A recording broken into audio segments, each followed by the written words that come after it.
শেখ হাসিনা যদি এই মুহূর্তে প্রধানমন্ত্রী হয়, আপনিই বলেন যে তার কাছে সবচেয়ে বেশি অপরাধী কাদেরকে বলবে? এনসিপিকে, কোনো সন্দেহ নাই। মানে জুলাই চেতনা যারা করে তারা তার ডাইরেক্ট এনিমি, এই ব্যাপারে কোনো মাপ নাই, কোনো ছাড় নাই। তাহলে যিনি ভিকটিম 24-এর আন্দোলনে, তার কাছে কিন্তু এই এনসিপির কোনো মাপ নাই। অর্থাৎ এনসিপি একমাত্র এখন যেহেতু দল হয়েছে তাই বলতেছি, সে রক্ষা পাবে না আইনও হাতে, এটাকে মাপ পাবে না। এটার ব্যাপারে ফার্ম ডিটারমিনেশন যে তোমরা করছোই। আর অন্য যদি কারো থেকে থাকে কেউ যারা জুলাই চেতনার কৃতিত্ব ওদেরকে দিতে চায় না, বলে এটা তো অনেক পুরনো আন্দোলন, ওরা এসে ম্যাচিউর করছে, ওরা রক্ষা পেতে পারে আইনও হাতে।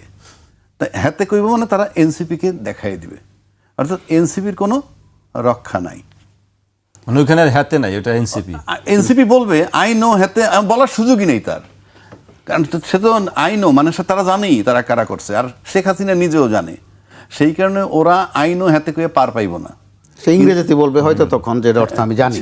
এখন আসেন যেটা বলতেছিলাম, তাহলে রেজাল্টটা কি দাঁড়াইলো?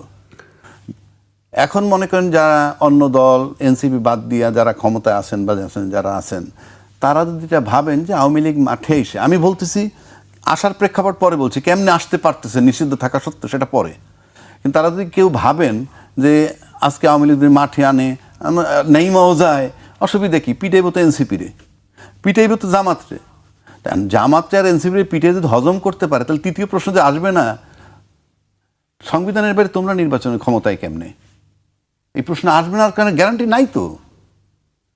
কারণ বারবার বলতেছি, আমি বহুবার বলছি যে সংবিধান মোতাবেক নির্বাচন হয় নাই, এবং সংবিধানের যে ডেট আছে সেই তারিখ মোতাবেক নির্বাচন হয় নাই।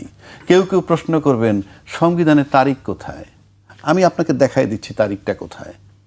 তারিখটা হইল সংসদ ভেঙে যাওয়ার পর পরবর্তী 90 দিনের মধ্যে নির্বাচন হবে। তাহলে যেদিন ভেঙে গেছে সেদিন থেকে 90 দিন গুনবেন, ওইটাই ডেট। এটা আমার বানানো না, ওইটাই ডেট। তা সেই ডেটে নির্বাচন হয় নাই।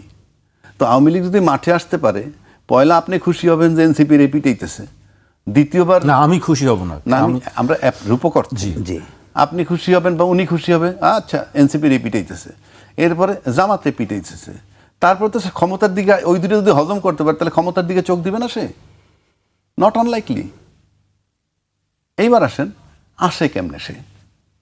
রাজনীতিতে তো নিষিদ্ধ। যে রাজনীতিটা নিষিদ্ধ, যাদের কার্যক্রম নিষিদ্ধ, সে মাঠে আসে কেমনে? এটাতে অনেকগুলো বার্তা। যদি তারা প্ল্যান করে নামে যে আমরা নামবই, তাহলে তারা উপযুক্ত সময় মনে করতেছে। এটা দুইটা অপশন, জেলে গেলে যাব, আর নয়তো জেলে যাব না গ্যারান্টি, কিংবা জেলে গেলে অল্প দিন থাকতে হবে। অনেকগুলো, নাহলে নামবে কেন? আপনি যদি একটা কঠিন পথ মনে করেন যে এই পথটা খুবই কঠিন, ঝুঁকি আছে, এতদিন নিলেন না, এখন নিচ্ছেন। পুলিশ কাউকে গ্রেপ্তার করে নাই, আপনি কথাটাই বলছেন। তো পুলিশের ভাষ্য থেকে আমরা পাইলাম এটা ছাত্রলীগ যুবলীগরা করছে। আমি কিন্তু কোনোটার বিরুদ্ধে, কে নামছে, নামাটা অপরাধ, এই আমরা আলোচনা করতেছি। নামলে পুলিশ গ্রেপ্তার করবে না কেন? আপনি কাউকে না কাউকে তো গ্রেপ্তার করতে হবে। এক, দুই, বলতেছে এটা কোন থানার ঘটনা, এগুলা কোনো আলোচনা নয়। আমরা এটা বহু কালি দিচ্ছি। এইটার মানে হচ্ছে দায় এড়ানো। আপনি চলমান, আপনি যেমন কুমিল্লা বাসে চলে যাচ্ছেন, এক জায়গায় বাসে ডাকাতি দিয়েছে, আপনি তারপরে থানায় থেকে রাত্রে পার করে থানায় গেলেন মামলা করতে। কোন জায়গায় হয়েছে? এটা তো আমার থানা না, এটা তো খুব প্রচলিত। হ্যাঁ, অনেক ঘটনাই আমরা আবার বললেন যে ওই থানায় গিয়ে বললেন যে ভাই আমার তো ওই থানাতে পারলেন, কোন জায়গার থেকে আপনি লাস্ট কোথায় নামছেন, আপনি অমুক জায়গায়, তাহলে ওই থানায়। এটার মানে হচ্ছে আপনি এই মামলাটা নিতে চাচ্ছেন না, অনীহা প্রকাশ করা। এই অনীহা প্রকাশ করাই মানে তাদেরকে ফেভার করা। আমি কি বুঝাইতে পারছি আপনাকে? আপনি যখন ককটেল মারবেন, মারার পর কোন থানার ঘটনা বলে দুইটা থানার ওসি যখন এড়াইয়ে যাইতেছে, তখন আপনি ধরে নেবেন এই এড়ানো মানেই হচ্ছে তাদেরকে সুযোগ দেয়া। এইবার আসেন, এই কারণে যদি এই দুই থানার ধস্তাধস্তি, দুই থানার ওসি সাসপেন্ড না হয়, আমি তাদেরকে সাসপেন্ড করতে বলছি না, আপনার আলোচনার থেকে বলছি। 2 থানার ওসি যদি সাসপেন্ড না হয়, এসপিকে যদি কৈফিয়ত তলব না করে, তাইলে ধরে নেবেন যে মন্ত্রণালয় এটার ব্যাপারে ইন্টারেস্টেড কিনা, প্রশ্ন আসবে। কারণ আপনার যে দলের কার্যক্রম নিষিদ্ধ রাষ্ট্রীয়ভাবে, সেটা সরকার জানে, সরকারের প্রশাসন জানে। আপনি ধরতে পারতেছেন না, 2 থানার অজুহাত দিয়ে ধরবেন না, থানার ওসি যদি বিরুদ্ধে যদি কোনো অ্যাকশন নেওয়া না হয়, এসপির কাছে যদি কৈফিয়ত চাওয়া না হয়, তাহলে ধরে নিতে হবে যে অলিখিতভাবে অ্যাপ্রুভাল দেয়া। তাহলে ধরবেন না কেন আপনি? আমি কি আপনার বুঝাইতে পারছি? এবার আসেন দ্বিতীয় ধাপ। যদি তারা মাঠে নামে এইভাবে, পার্লামেন্ট কিন্তু 18 কোটি লোকের প্রতিনিধি থাকে। 300 এমপি মানে 18 কোটি লোকের, 300 এমপি মানে বাংলাদেশটাকে তো 300 ভাগ করা, সেই প্রতিটা ভাগ থেকে একজন করে সংসদ সদস্য ভিতরে ঢুকছে ব্যক্তি, তো এটা সমষ্টি করলে কি হয়, 18 কোটি লোকের প্রতিনিধি ওখানে। সেই 18 কোটি লোকের, আমি আওয়ামী লীগ বাদ দিলাম, 18 কোটি লোক অফিসিয়ালি, সেখানে কিন্তু ফ্রম ডে 1 একটা গ্যাপ হয়ে রয়েছে। গ্যাপটা পরে বলি। এই যে বললাম আওয়ামী লীগ যে মাঠে যদি আসে এনসিপির এই পিটাবে, এনসিপি যদি বুদ্ধিমান হয়, সে চিন্তা করবে পিটাইতে পারবে না কেন, তারা মোকাবেলা করবে। আর পারবে না কেন? যেহেতু আওয়ামী লীগ ক্ষমতায় নাই, পুলিশ তার পক্ষে নাই, সেহেতু ক্ষমতায় মারামারি এক জিনিস, আর ডিটেনশন নেওয়া, আটকায় রাখা, সেটা কঠিন কাজ। তো এখন যে জায়গাটা আমি ছিলাম, ফ্রম ডে 1 পার্লামেন্টে কোনো একটা খারাপ সিচুয়েশন এলে যে সব দল একত্রিত হবে, ভাই যেমন বললেন, একত্রিত হয়, কিন্তু এখানে আপনি হবেন না। কেন হবেন না? এইবারে পার্লামেন্টে যাওয়ার আগে কিন্তু কিছু প্রতিশ্রুতি ছিল, এগুলো ছিল রাজনৈতিক দলের মধ্যে, আর রাজনৈতিক দলের মাধ্যমে সাধারণ জনগণ প্রতিশ্রুতি পাইছে। রাজনৈতিক দলগুলো ঐক্যমত্য হয়েছে, আমরা গণভোট করব, গণভোট করে নির্বাচনের সময় একই দিনে গণভোট করব, গণভোট করে গণভোটের আলোকে জুলাই সনদ বাস্তবায়ন করব। এগুলো কিন্তু রাজনৈতিক দলের ভিতরে সমঝোতা, আর এই রাজনৈতিক দলের মধ্যে জনগণের কাছে দেওয়া প্রতিশ্রুতি। কিন্তু আপনি পার্লামেন্টে যাওয়ার পর যখন প্রতিশ্রুতি ভঙ্গ করলেন, আমি সুনিশ্চিতভাবে বলে দিচ্ছি এটা ভঙ্গ হয়ে গেছে। আপনার করার ইন্টেনশনে একটা অধিবেশন শেষ হওয়ার পর পরবর্তী অধিবেশনে অর্থ অধিবেশন বলে, এটাকে বলে অর্থ অধিবেশন, বাজেট অধিবেশন শুরু হয়ে গেল, ওই আলোচনা নাই। তাহলে তো ফ্রম ডে 1 আপনার ইউনিটি নষ্ট হয়ে গেছে। এখন আসেন, এই ইউনিটি কেউ ভাঙতে যাবে না,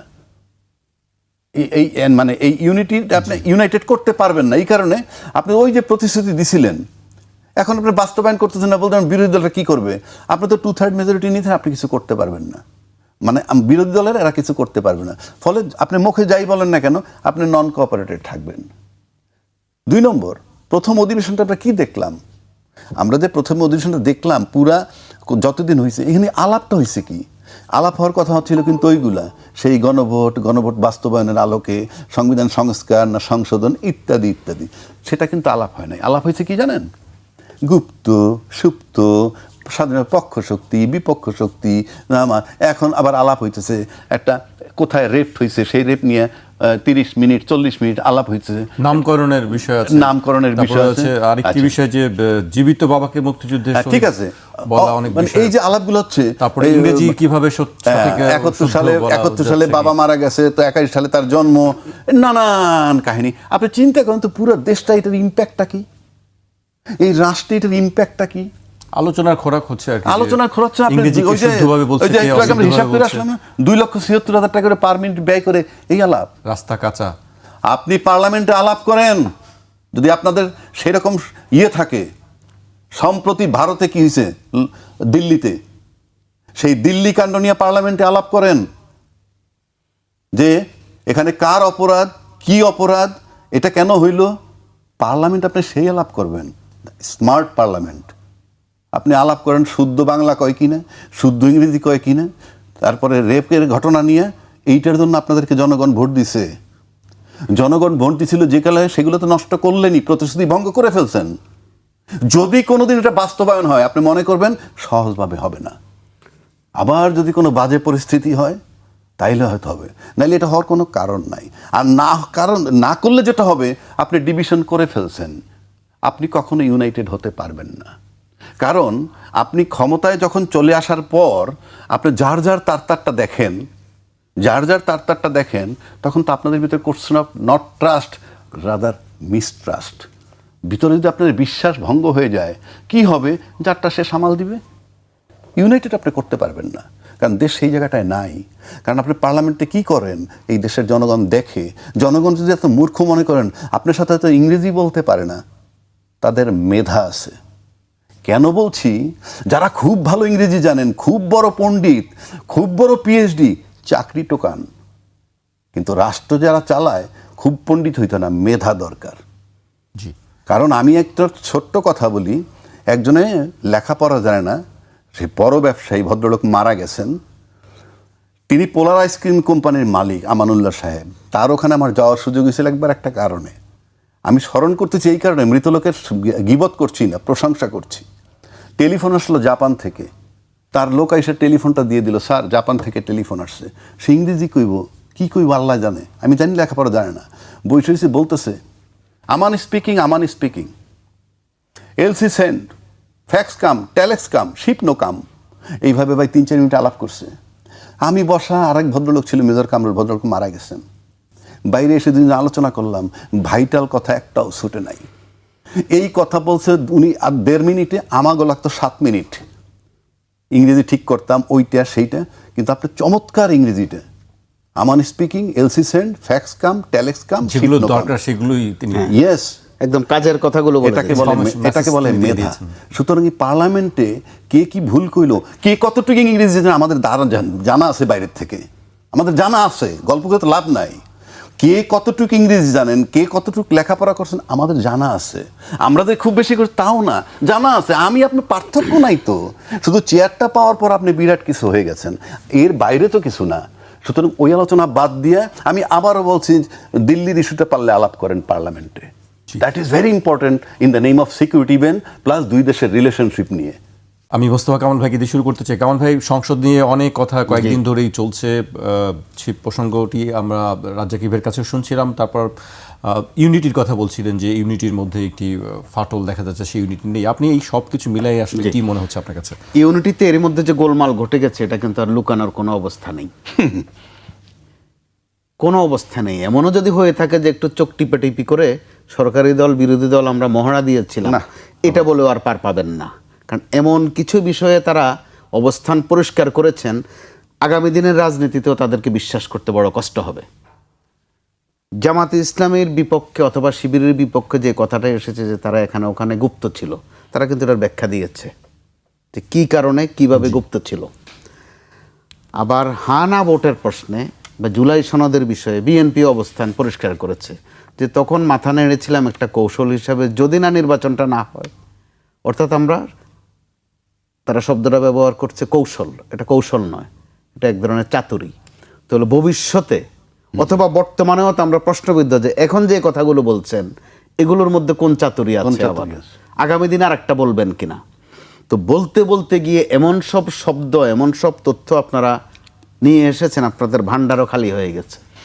যে কারণে সংসদে ওই যে ডিম্বাণু আর শুক্রাণু আর ভ্রূণ কী পরিমাণ কার নষ্ট হয়েছে, এগুলো নিয়ে আলাপ শুনতে হয়। মানুষ কিন্তু খুব ত্যক্ত বিরক্ত এসবে, যে এত টাকা খরচ করে আপনাদেরকে কি সংসদে এই করার জন্য পাঠানো হয়েছিল। কিছুদিন আমরা বিরক্ত ছিলাম, সমালোচনা করেছি যে তারুণ্যের মধ্যে যারা, অর্থাৎ এনসিপি অথবা যারা বয়সে তরুণ কয়েকজন এমপি, যে একটু উল্টাপাল্টা বলেন, আজে বাজে সম্বোধন করেন, এতে করে শ্রদ্ধার একটা ঘাটতি ঘটে। কিন্তু গত কয়েকটা দিন আপনি দেখেন তো পার্লামেন্টে যেসব বিশ্রী শব্দ উচ্চারণ হয়েছে, বোরকা হিজাব নিয়ে যেসব কথাবার্তা হয়েছে, এগুলো কিন্তু অত্যন্ত ময়মুরব্বী পর্যায় থেকে এসেছে। প্রতি মিনিটে 2,74,364 টাকা একটি হিসাবে বলা হচ্ছে, টিআইবির যে হিসাবে দিয়েছিল আগে। যদি অর্ধেক যদি করে ফেলেন 1,35,000 ধরেন, জি, তো এই টাকা কার? প্রতি মিনিটে এই টাকা কার টাকা? তো তখন তো প্রাসঙ্গিক হয়ে যায় যে আওয়ামী লীগ একসময় সংসদে হালকা পাতলা বিষয় নিয়ে কথা বলতো, বন্দনা গাইতো, প্রশংসা করত, বিরোধী দলকে গালি দিত। বিরোধী দল থেকে দাবি উঠেছিল যে বিরোধী দলকে তাহলে গালি দিয়ে বাবদ কত। দেখা গেল যে পুরা সেশনটা বিরোধী দলের পেছনে চলে যায়, অর্থাৎ ওদেরকে কত মন্দ বলা যাবে। মাঝে মধ্যে আবার মমতাজের গান বাজতো, যে মমতাজের গান বাবদ কত। তো এখন হয়তো মমতাজের গান বাজে না, কিন্তু কে ইংরেজি ভালো জানে, কারে দেখতে সুন্দর লাগে, হালকা পাতলা যত কথাবার্তা, এমনকি বলতে বলতে গিয়ে আপনি হিজাব বোরকার মধ্যে চলে গেছেন। আস্তে করে কোন দিন ভাই লুঙ্গিতে চলে যাবে, খুব ভয়ের মধ্যে আছি। কিন্তু তো সংসদে এখন যে আলোচনাটা চলছিল এটা তো দামি একটা সেশন, বাজেট অধিবেশন। আমি পেশাগত কারণে বিএনপির এবং জামাত ইসলামের বা বিরোধী দলের কিন্তু একটা ছায়া বাজেট দিয়েছে, দুটো মিলিয়ে দেখলাম খুব আপত্তি কিন্তু নেই কোথাও, হয়তো কোথাও কোথাও বরাদ্দও কাছাকাছি। এরপরও আপনি দেখেন ভাষাগুলো কিভাবে আসে। বিরোধী দলকে বিএনপি কোন মানে আক্রমণ করে, যেগুলো ফয়সালাকৃত বিষয় ৭১ থেকে শুরু করে সব। আবার জামাতে ইসলামী যে মাত্রায় বিএনপিকে সম্বোধন করে, জামাতের আমির ডাক্তার শফিক উনি সজ্জন মানুষ হিসেবে একটা ইমেজ কিন্তু তার আছে, কিন্তু গত কয়েকদিন দেখেন উনি কি বলে, কখনো বলে যে সময় বেশি নেই, অল্প সময়ের মধ্যে কি জানি করে ফেলবেন, আবার কি জানি একটা বলেন যে কি আঙ্গুল চুষবেন না। আপনার আঙ্গুল চলে আসছে, গামছা চলে আসছে, লুঙ্গি, ছায়া, ব্লাউজ সব চলে আসতেছে আপনাদের এইসবের জন্য। তো এগুলো করতে করতে মুখ ফসকে কিন্তু কেউ কেউ বলেও ফেলে। শান্টিং বলতে একটা শব্দ আছে, এটা দুই ধরনের অর্থ হয়। রেলওয়েতে এটা ব্যবহার করা হয় দুটা ট্রেনের আরো গতিশীল খুব করতে, প্রচলিত শান্টিং দেওয়া। শান্টিং দেওয়া। আর রাস্তাঘাটে আমরা ব্যবহার করে যাচ্ছা মতো একটা ছেঁচামার দেয়া, বলে যে একটু শান্টিং দেয়া দরকার। বিএনপি এবং জামাতে ইসলামী এবং এনসিপি সহ যা করছে পার্লামেন্টে, আর মঞ্চে আসলে তো আরও বেশি করে করে, মানুষ অবচেতন হয়ে বলে যে এদেরকে শান্টিং দেওয়ার জন্য আওয়ামী লীগের খুব দরকার।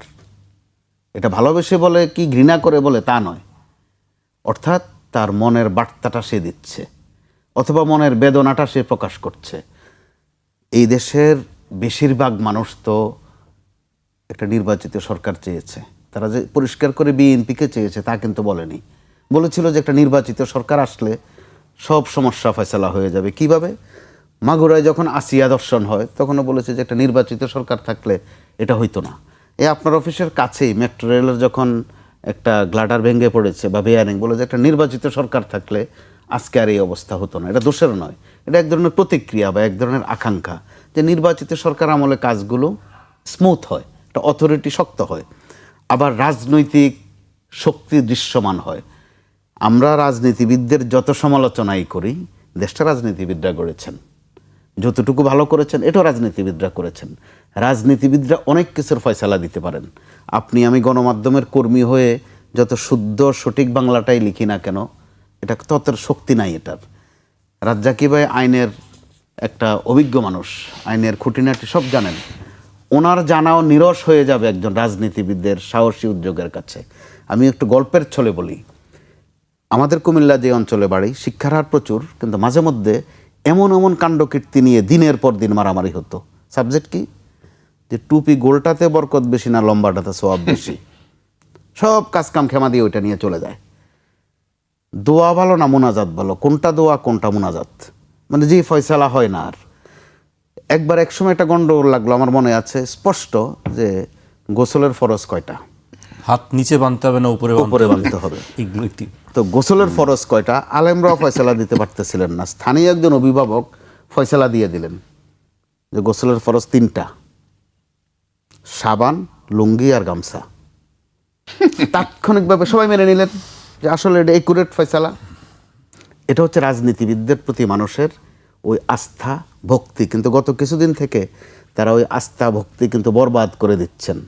সম্ভবত ওনারা খেয়াল করছেন না নিজেদেরকে তারা কোন পর্যায়ে নামিয়ে ফেলছেন, তাদের কথা আগামীতে মানুষ শুনবে কিনা।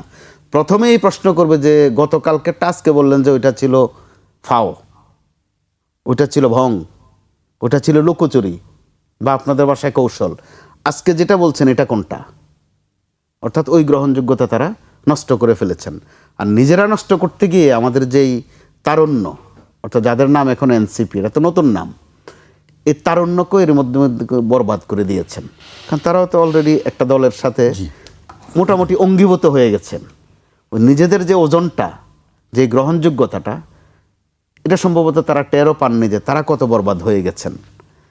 এইরকম অবস্থায় চলতে থাকলে পুরনো কথা কিন্তু গত কয়েকদিন নতুন করে আসছে। এই ঝটিকা আজকের এই ককটেলের বিষয়ের আগে গত 3-4 দিন পুরনো একটা কথা কিন্তু আবার এসেছে বাজারে, যে 5 আগস্টের আগের সময়ে উপরে হেলিকপ্টার থেকে আসলে গুলি ছোড়া হয় নাই, ওখান থেকে পানি ছিটানো হয়েছিল শান্ত করার জন্য।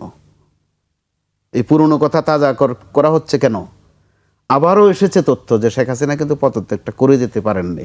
এটা 3 পৃষ্ঠা ছিল, এটা ভ্যানিটি ব্যাগে করে নিয়ে গিয়েছিলেন। এগুলো যে কোনটা কখন কোন উপাদান হবে, কোন কাজে লাগবে আমরা কিন্তু এখন বলতে পারছি না। নমুনা মনে হচ্ছে এগুলোর প্রত্যেকটাই কোনো না কোনোভাবে আগামী দিনের রাজনীতির বড় উপাদান হবে। অর্থাৎ সর্বসাকল্যে যোগফলে আওয়ামী লীগ আরও প্রাসঙ্গিক হবে। আমি এ পর্যায়ে রাজ্জাকি ভাইয়ের কাছে আসবো। রাজ্জাকি ভাই, তিনি বলছেন যে আওয়ামী লীগ সামনে আরও বেশি প্রাসঙ্গিক হবে। আর আরেকটি আমি জানাই রাখতে চাই আলোচনা যাওয়ার আগে, আমরা সম্প্রতি যেসব মিছিল দেখছি তার পাশাপাশি আমরা দেখছি কয়েকটি জায়গায় সংঘাতের ঘটনাও ঘটেছে এবং সম্প্রতি দেখলাম যে ডিম নিক্ষেপের ঘটনাও ঘটেছে। আপনার কাছে কি মনে হচ্ছে সামনের অবস্থানটি? না, আমি তো বললামই সেটা, আপনাদের পরিস্থিতি খারাপ হচ্ছে, যেখানে আপনি সবই তো বলে দিলাম, নিষিদ্ধকরণ, অথচ তারা আসতেছে, পুলিশ ভিতরে দ্বন্দ্ব হইতেছে কোন থানায় কী করবে, এই যে সব কিছু মিললে কিন্তু সিচুয়েশনটা তাদের পক্ষে যায়। আর পাশাপাশি যদি আপনি এইটা বলেন, সংঘাতে জড়ানোর আশঙ্কা দেখছেন কি সামনে? কিসের সংঘাত? মানে রাজনৈতিক দলগুলোর মধ্যে যেমন আজকে ডিম নিক্ষেপ করা হয়েছে। রাজনৈতিক সংঘাত বলতে আমরা যে কতগুলো সিচুয়েশন দেখতেছি, ইন্টারনাল এবং এক্সটার্নাল, দুইটা ব্যাপার আপনাকে এখানে মিলাইতে হবে। ধরেন এই সরকার ভালো সিদ্ধান্ত করলে নিচ্ছে, আমি সেটা পরে আসছি, আমি জানি না কতক্ষণ সময় আছে। এই সরকার যত সিদ্ধান্ত নিছে এখন পর্যন্ত, তার মন্ত্রী পরিষদ বানাইছে, মন্ত্রী পরিষদই থাকবো আমি, সেখানে খলিলুর রহমান সাহেবের যে পররাষ্ট্রমন্ত্রী বানাইছে সেটা নিয়ে আমরা অনেক কথা বলছি, কিন্তু আমি সময়ের ব্যবধানে দেখলাম যে আমাদের প্রধানমন্ত্রী একটা ভালো সিদ্ধান্ত নিছেন এই খলিল সাহেবকে পররাষ্ট্রমন্ত্রী বানানো। কারণ খলিল সাহেব পররাষ্ট্রমন্ত্রী মানে আমরা বলি আমেরিকার পরীক্ষিত বন্ধু। সেই আমেরিকার পরীক্ষিত বন্ধু হলে ইউনূস সাহেবের সাথে তার একটা সুন্দর সম্পর্ক আছে। তারেক রহমান সাহেব, আমি আবারও বলছি, সঠিক সিদ্ধান্ত নিয়েছেন। এই ইউনূস সাহেব আছেন বলে তারেক রহমান সাহেব, খলিল সাহেব, ইউনূস সাহেব তিনজনের যদি সমন্বয় করেন, তাইলে আপনি যেভাবে ওই ইন্টারপোলের মাধ্যমে গ্রেপ্তার করাইতে পারবেন, there is no second option. কারণ আমরা ইউনূস সাহেবকে দেখছি দুবাই থেকে 75 না 70 জন লোককে রিলিজ করাইছিল দ্রুত সময়ের মধ্যে, যেটা ওই আইনে কাভার করে তাদের আইনে কাভার করে নাই, মুক্তি দিয়ে বলছে অপশন, তোমরা দেশেও যেতে পারো, এখানেও কাজ করতে পারো। ভাই, এটাকে মানতে হবে। ইউনূস সাহেব হলো পৃথিবীর মধ্যে নাম্বার 1 লবিস্ট। অনেক রাষ্ট্রপতিরা তাকে ব্যবহার করে, তুমি আমার এটা ইয়ে করে দাও, নেগোশিয়েট করে দাও। সারা পৃথিবীতে সে নন্দিত, আমরা তাকে নিন্দা করি। এখানে আপনি নিন্দা করতে পারেন, সমালোচনা করতে পারেন, নিন্দা করলেই তো হবে না, লেভেলটা দেখতে হবে। আমি ইউনূস সাহেবের সারাদিন গালি দিলে কি হবে? আমি বঙ্গবন্ধুর সারাদিন গালি দিলে কি হবে? আমি জিয়াউর রহমান সাহেবের সারাদিন গালি দিলে কি হবে? তাদের সাথে আমার দূরত্ব হলো পৃথিবী থেকে সূর্যের দূরত্বের মতো, তাদের যে অবস্থান, তার যে ওজন। সুতরাং কথা বলার সময় চিন্তা করে বলতে, কেন কথাগুলো বলতেছি, এই এক্সটার্নাল প্রবলেম সলভ করার জন্য আজকে তাকে দরকার। খলিল সাহেব আছে বলে, এবং এটা রাইট ডিসিশন ওনার। আজকে খলিল সাহেবের ফুল স্টপ দেন, ইন্টারপোলের অ্যাকশন বন্ধ হয়ে যাবে, বিকজ হিল নট ওয়ার্ক। 2, রাজনৈতিক পলিটিক্যাল যে স্ট্যাবিলিটি দরকার ইন্টারন্যাশনালি, বাংলাদেশের 3টা দেশে খেলা চলতেছে সুপারভাবে, চায়না, আমেরিকা, ভারত, এবং সেটা ম্যাচিউরড। এই ম্যাচিউরড যখন ম্যাচিউরড হইল, তখন হাসিনা সামাল দিতে